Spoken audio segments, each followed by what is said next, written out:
In these dark times of decline, inflation, decadence, a fascist police state put on us by these billionaire oligarchs who are also deeply sick pedophiles, uh,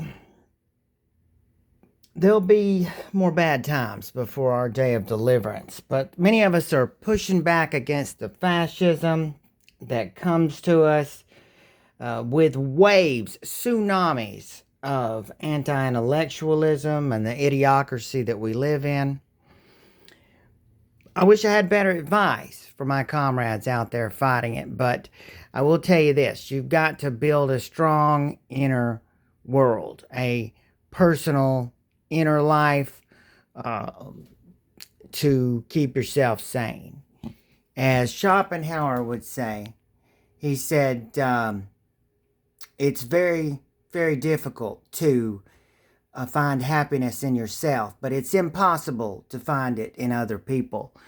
And for many of us, even society itself is is corrupting and toxic, and just socializing is too much. So, to that end, I recommend a strong inner life. And, if you're going to find truth, you'll probably be led there by a book. And this is the heart of my house, the Roman hearth of the house, really, is my bookshelf. This is my big bookshelf. It's got all of my bigger, better looking books on it, but I collect paperbacks. I don't really collect them.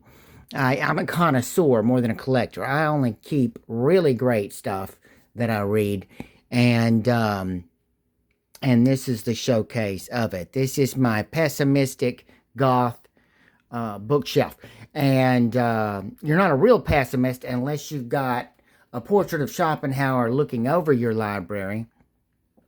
And I have an Edgar Allan Poe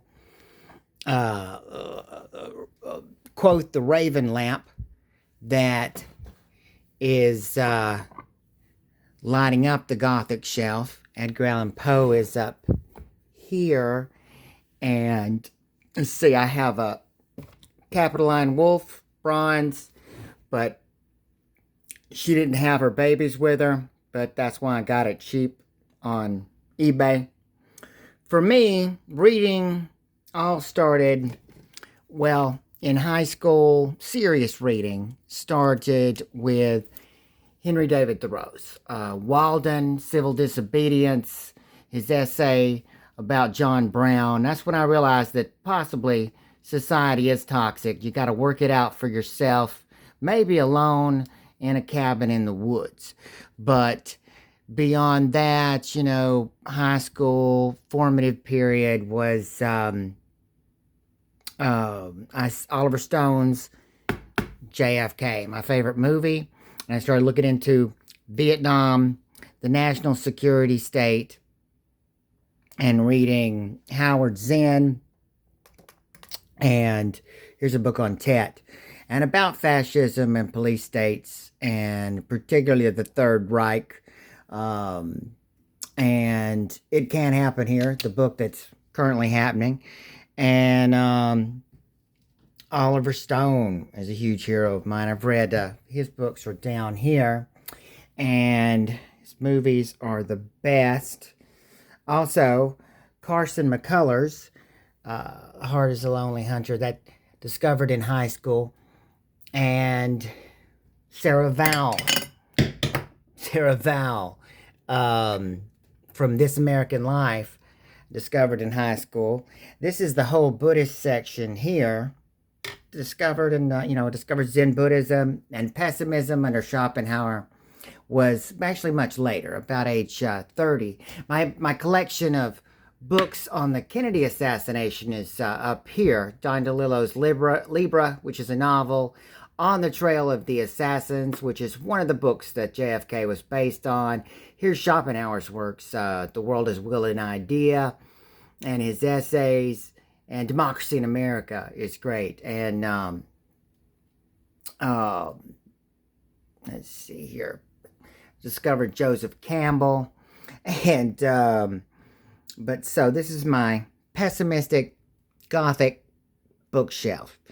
And it's awesome. Got a mix of stuff here.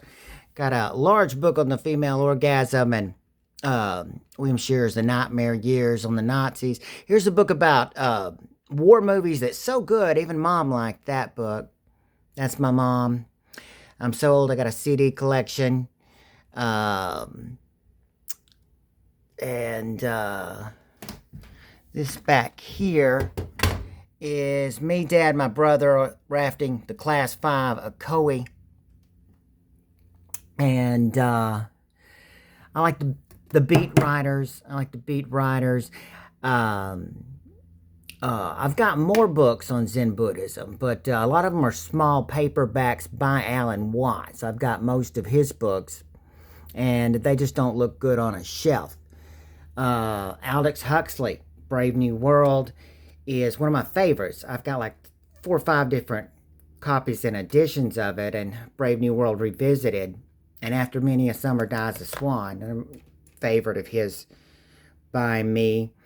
And a lot of nonfiction, mostly actually nonfiction, but and here is my Homo erectus skull replica. They had an average of a 950cc brain. They were around for 2 million years. We will never make it that long, people. And yeah, so that's my Gothic bookshelf.